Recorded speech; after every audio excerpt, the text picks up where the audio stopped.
Hello, everybody. Scott Golden here with the Superstars Wrestling Review Series for the 29th of May, 1993. Tatanka against Ricky Rich, and obviously this is just a enhancement match for Tatanka. Rich, kind of waiting on the outside, fans munching away on Superstars ice cream bars. Man, I miss those. Those things were awesome. Anyway, Irish whip and big shot into the corner. Basically, Tatanka with a bunch of chops. Still undefeated, by the way. Tatanka hits a body slam, among other things. Manages to eventually hit a chop off the ropes. Back elbow and chops are the order of the day. A few more body slams.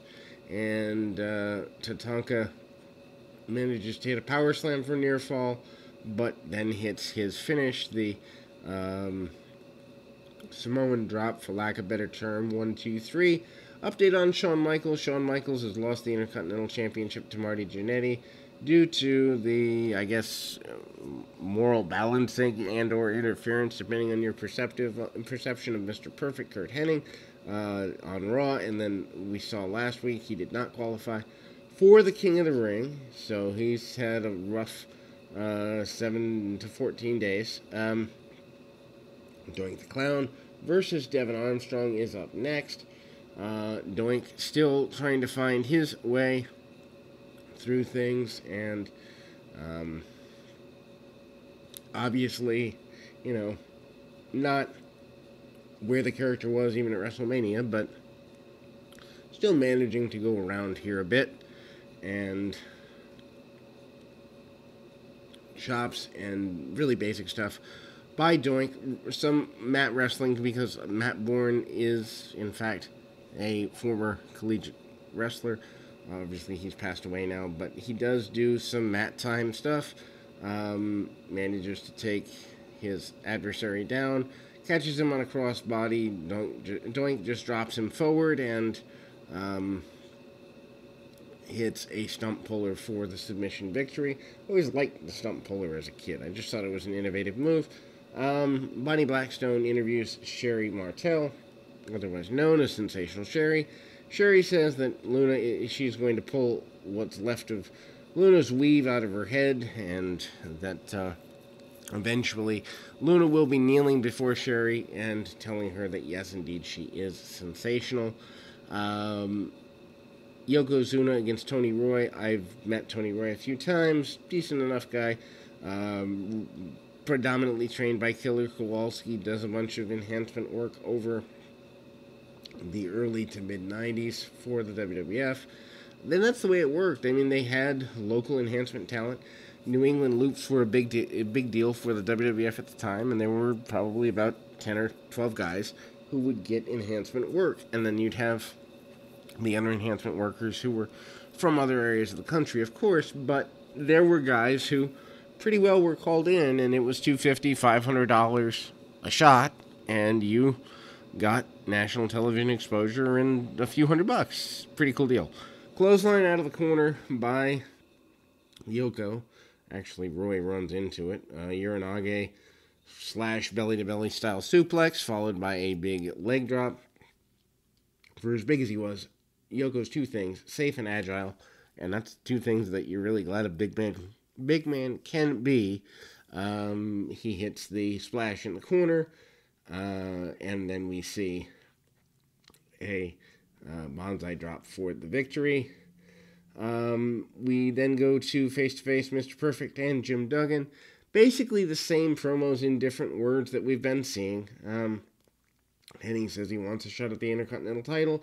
Also talks about needing to be on his game for Mr. Hughes at King of the Ring. That is going to be his opponent eventually here at the King of the Ring. And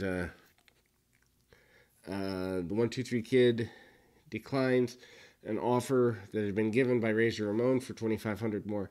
He basically says he's got a family to support. He doesn't want to risk a loss and injury at the hands of Razor. So $25 is not worth the money. Just an interesting way to get a character over. He finally does accept the challenge, as we all know, but stalling for a couple weeks as a new babyface. Interesting technique. Steiner Brothers versus Mike Bell and Tony DeVito. Tony DeVito eventually goes on to be one of the Baldies in ECW. Mike Bell still around in 2001 doing squashes.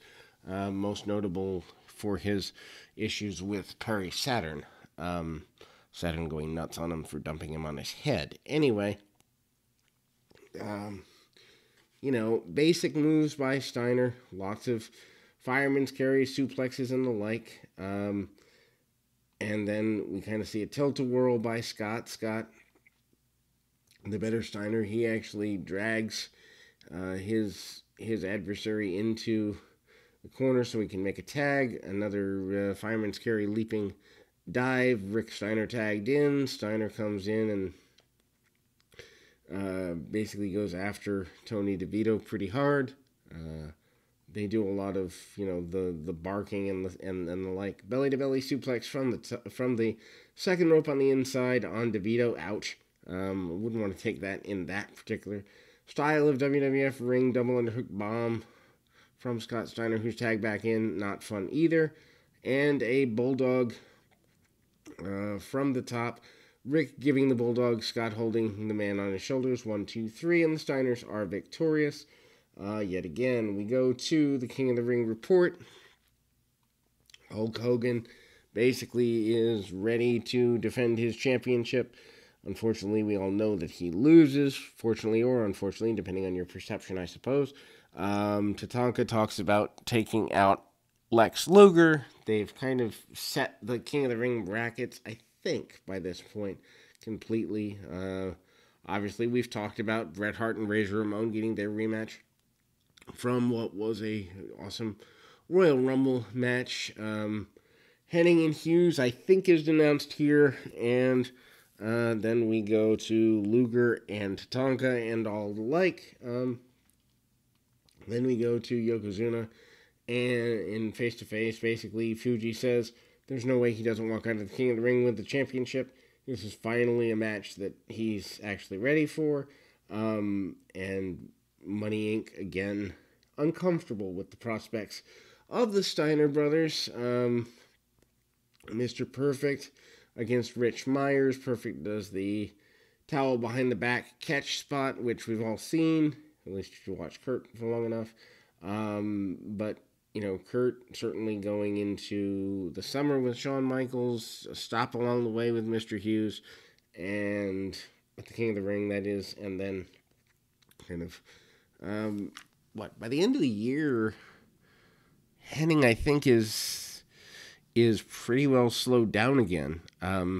His comeback only runs maybe a little over a year, and then he slows down again. And we see him, I think, off TV for part of '94. He does referee at Mania, but doesn't do a lot there. Comes back in '96, and then in WCW by '97. So Curt Hennig's back doesn't hold up very well to full-time run after '92 or so. Anyway, he's chopping and punching and really kind of going after it, going after the leg. Hits the perfect plex, 1, 2, 3. Final segment of today's program, Razor Ramon increases his offer to the what ends up being 1, 2, 3 Kid, a.k.a. Sean Waltman, to $5,000. Step back in the ring with him, and we will see hear his answer next week. But we are out of here, and until next time, keep your feet on the ground, your mind in the moment. Until next time, everybody.